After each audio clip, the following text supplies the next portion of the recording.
Hello दोस्तों, आपका स्वागत है मेरे चैनल ब्लड बाइट्स में।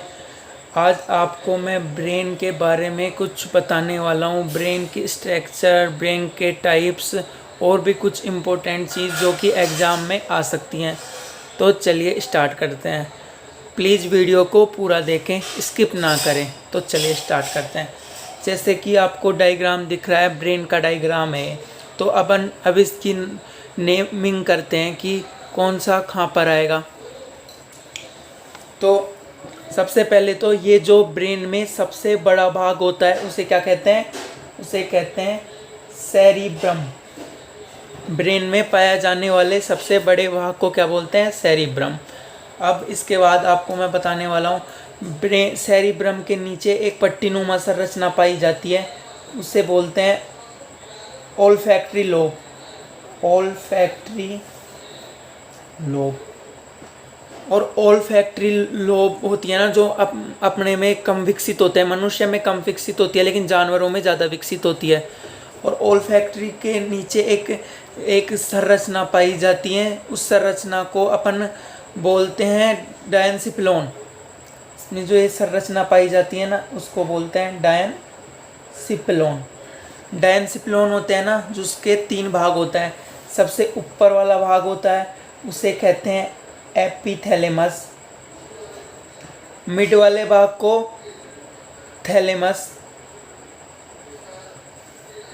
और नीचे वाले भाग को हाइपोथैलेमस। ठीक है, आपको समझ में आया। इसके बाद जो ये एक नीचे एक ग्लैंड पाई जाती है, इस ग्लैंड का नाम होता है pituitary gland. Pituitary gland, pituitary gland मतलब पीयूष ग्रंथि, सबसे छोटी ग्रंथि। और जो साइड की तरफ जो ग्लैंड पाई जाती है ना, उसका नाम होता है पीनियल ग्लैंड। क्या नाम होता है? Pineal gland. ये सभी भाग होते हैं ना जो मस्तिष्क के अग्रभाग होते हैं, अर्थात फोर ब्रेन, अग्र मस्तिष्क। इसके बाद अपन अब चलते हैं, और जो ये संरचना पाई जाती है ये 4 mm मोटी होती है। यहाँ पर एक संरचना पाई जाती है, उसे सेरिब्रम कोर्टेक्स कहते हैं, जो एक तरह का सेरिब्रम का आवरण होता है जो 4 mm मोटा होता है। इसके बाद जो मैंने एक रेड से संरचना बनाई हुई है, उसका नाम होता है क्रूरा सेरिब्राई। और इधर ये ऑप्टिक लोब पाए जाते हैं, उसे बोलते हैं कॉर्पोरा क्वाड्रिजीनिया। ये मस्तिष्क का मिड भाग होता है, ये दोनों मस्तिष्क के मिड भाग में आता है। इसके बाद आपको एक यहाँ पर एक छतरीनुमा संरचना मिलेगी, है मस्तिष्क का दूसरा सबसे बड़ा भाग होता है, इसे सेरिबेलम कहते हैं। इसके अंदर वाइट मैटर, ग्रे मैटर पाए जाते हैं, जो आपको मैं आगे बताता हूँ। इसके बाद यहाँ पर जो ये संरचना पाई जाती है उसे बोलते हैं पोन्स। और इसके बाद जो ये नीचे संरचना पाई जाती है उसे बोलते हैं मेडुला ओब्लेगेटा। ये तीनों जो संरचना होती है ना, ये हिंड ब्रेन या पश्चिम मस्तिष्क का भाग होता है। तो उम्मीद है कि आपको ये ब्रेन का ये पार्ट तो समझ आ गया होगा। तो चलो अब इसके बाद मैं आपको इनके टाइप्स के बारे में थोड़ी डिटेल से बता देता हूँ। इसके टाइप के बारे में अपन बात करते हैं। ब्रेन, आपको सबको ही पता होगा कि ब्रेन का जो वज़न होता है 1.2 से 1.4 किलोग्राम होता है। वैसे इसके अंदर ज़्यादातर CSF फ्लूइड पाया जाता है, इसलिए जो ब्रेन का प्रभावी वज़न नापा जाता है ना, वो 200 से 400 ग्राम होता है फ्लूइड को हटा के। अपना ब्रेन होता है ना, जो 3 टाइप में बटा होता है। पहला टाइप होता है फोर ब्रेन, सेकंड होता है मिड ब्रेन, थर्ड होता है हिंड ब्रेन। फोर ब्रेन का मतलब अग्र मस्तिष्क, ये होता है मध्य मस्तिष्क, तीसरा होता है पश्चिम मस्तिष्क। तो अब अपन बात करते हैं कि फोर ब्रेन कितने प्रकार का होता है। तो आपको सबसे पहले मैंने बताया था कि सेरिब्रम होता है ना, जो फोर ब्रेन का भाग होता है। दूसरा, सेरिब्रम के नीचे क्या पाया जाता है? ओल्फैक्टरी लोब, जो कि मनुष्य में कम विकसित होती है। और तीसरा जो पाया जाता है उसे कहते हैं डायनसिपिलोन। इसके बाद आपको मैं मिड ब्रेन के टाइप बताने वाला हूँ। मिड ब्रेन में फर्स्ट तो होता है कॉर्पोरा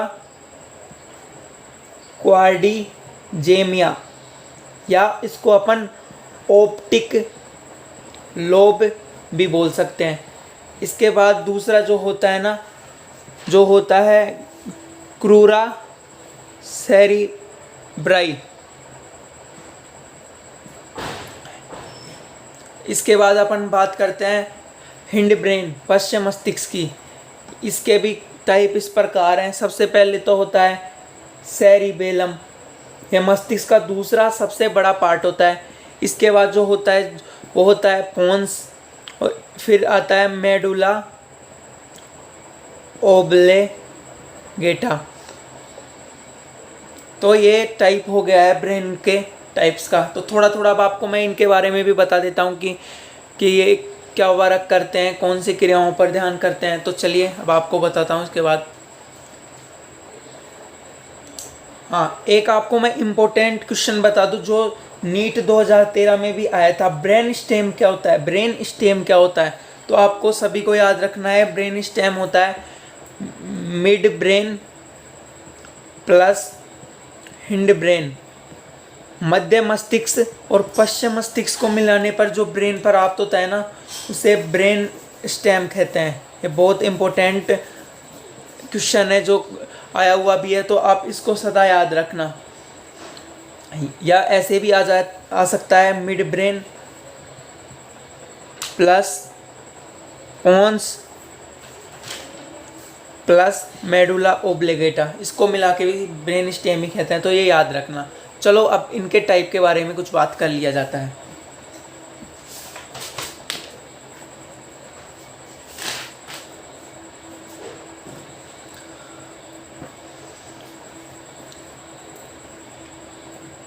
सबसे पहले तो जो फोर ब्रेन होता है ना, तो आपको मैं इसके बारे में सबसे पहले आपको बता देता हूँ। सेरिब्रम, सेरिब्रम होता है ना जो मस्तिष्क का सबसे बड़ा भाग होता है। यह होता है ना जो मस्तिष्क का सबसे बड़ा भाग होता है। इसका सेरिब्रम होता है ना जो, इसका निर्माण कम स्थान पर अधिक न्यूरॉन रखने के कारण होता है। जैसे मस्तिष्क होता है जिसमें स्पेस तो कम होता है लेकिन न्यूरॉन ज़्यादा होता है, तो इससे ही अपना ब्रेन अच्छे से वर्क कर पाता है। सेरिब्रम में 2 हेमीस्फीयर होते हैं, याद रखना, 2 हेमीस्फीयर होते हैं। तो लेफ्ट वाला हेमीस्फीयर होता है ना, मस्तिष्क के राइट भाग का नियंत्रण करता है, और राइट हेमीस्फीयर होता है ना जो लेफ्ट भाग का कंट्रोल करता है। तो अब आपको मैं इसमें सेरिब्रम के टाइप भी बता देता हूँ। तो सेरिब्रम के जो टाइप होता है फोरेंटल, पैराइटल, ऑक्सीपिटल और चौथा होता है टेम्पोरल। अब आपको इसमें मैं बता देता हूँ। फोरेंटल लोब, फोरेंटल एक होती है, पैराइटल और टेम्पोरल दो होती है, ऑक्सीपिटल एक होती है, क्योंकि ऑक्सीपिटल मस्तिष्क के पीछे पाया जाता है और फोरेंटल आगे, तो दोनों एक ही हुई ना। और पैराइटल साइड में होता है, तो दोनों तरफ मिला के दो हो जाती है, फोरेंटल और टेम्पोरल। चल अब अपन अब इनकी स्ट्रक्चर के बारे में भी देख लेते हैं, किस प्रकार से स्ट्रक्चर होती है। चलो आपको मैं स्ट्रक्चर बना के ही बता देता हूँ।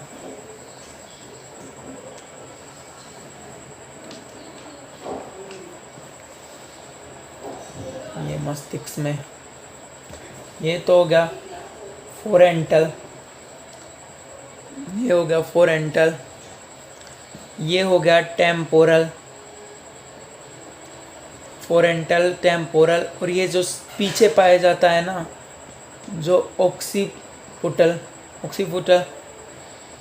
और ये जो पाया जाता है पीछे की तरफ जो होता है पैराइटल।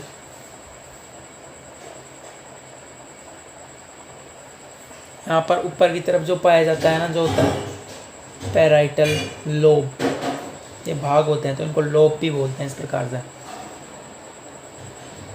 तो फोरेंटल होता है ना, जिसमें 3 पार्ट होते हैं। एक तो होता है प्री मोटर एरिया, दूसरा होता है मोटर, और तीसरा होता है ब्रोंका एरिया।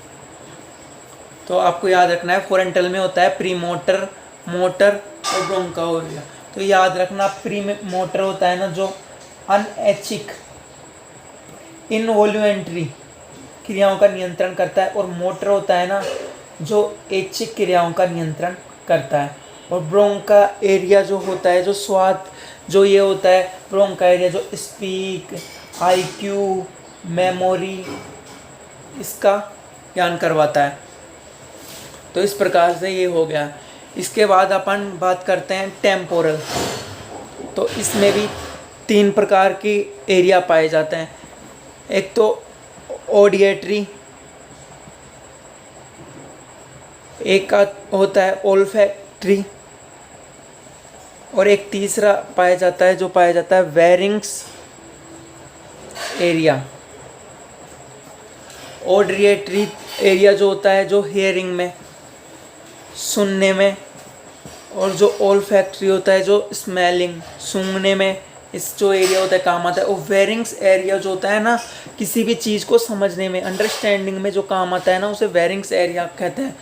जब कई लोग अल्कोहल पी लेते हैं, उसके बाद वो सोच नहीं पाते, कुछ नहीं कर पाते, तो ये वेरिंग्स एरिया होता है ना, ये अच्छे से काम नहीं कर पाता है, इसके कारण ही वो अच्छे से ज़्यादा सोच नहीं पाते हैं। तो ये पार्ट हो गया। इसके बाद आता है पैराइटल। पैराइटल लोब होता है, उसमें एक ही वो पाया जाता है भाग, जिसे कहते हैं सोमेस्टिक एरिया। यह होता है ना दर्द, तापमान व स्पर्श का ज्ञान करवाता है। और इसके बाद जो आता है ना, जो होता है ऑक्सीपुटल, यह विजुअल, देखने में काम आता है। अब अपन बात करते हैं डायनसिपिलोन। इसका डायग्राम आपको मैं पहले बता दिया हूँ, लेकिन दोबारा से आपको अच्छे से समझ में आया, इसलिए मैं दोबारा बना देता हूँ। एक तरह का डायनसिपिलोन होता है, ये एपिथैलेमस होता है, ये थैलेमस होता है, ये हाइपोथैलेमस होता है। तो अब आपको मैं बता दूं, ये जो पाई जाती है ना, उसे पीनियल ग्लैंड, और आप सभी जानते होंगे पीनियल ग्लैंड को जैवगड़ी भी कहा जाता है। और ये जो होती है, जो पिट्यूटरी ग्लैंड होती है, पीयूष ग्रंथि, सबसे छोटी ग्रंथि। अब आपको मैं हाइपोथैलेमस के वर्क बता देता हूँ, इम्पोर्टेंट है। यह तापमान संवेदी क्रियाओं में काम आता है। शरीर के तापमान का जो नियंत्रण करता है ना, जो हाइपोथैलेमस ही करता है। याद रखना, शरीर के तापमान का नियंत्रण, भूख, प्यास, इसका केंद्र भी हाइपोथैलेमस ही होता है।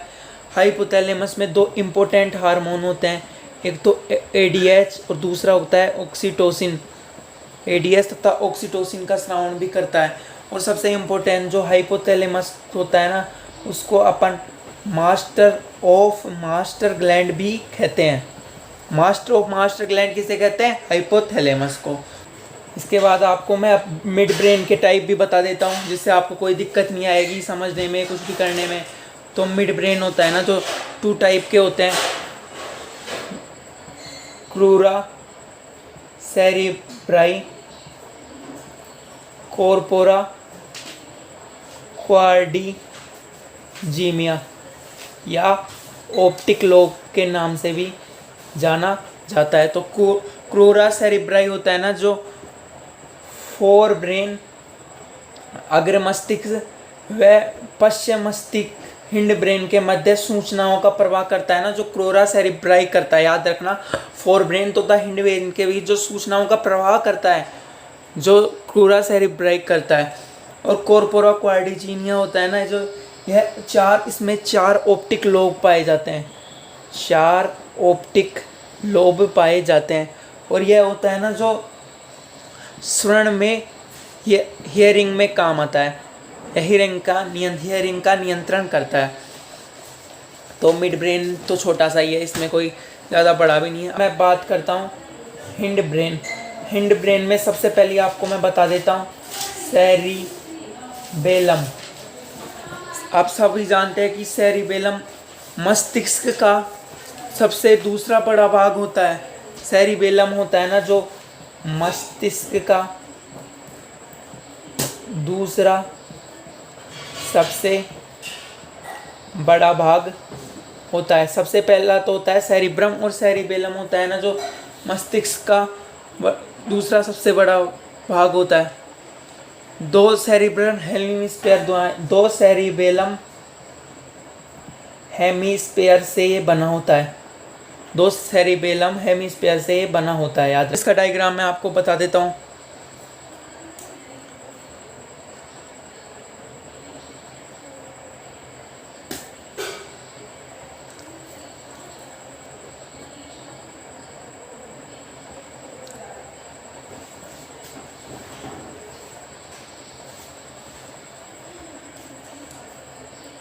दूसरा हेमिस्फीयर होता है जो बटरफ्लाई जैसी संरचना होती है, इस प्रकार।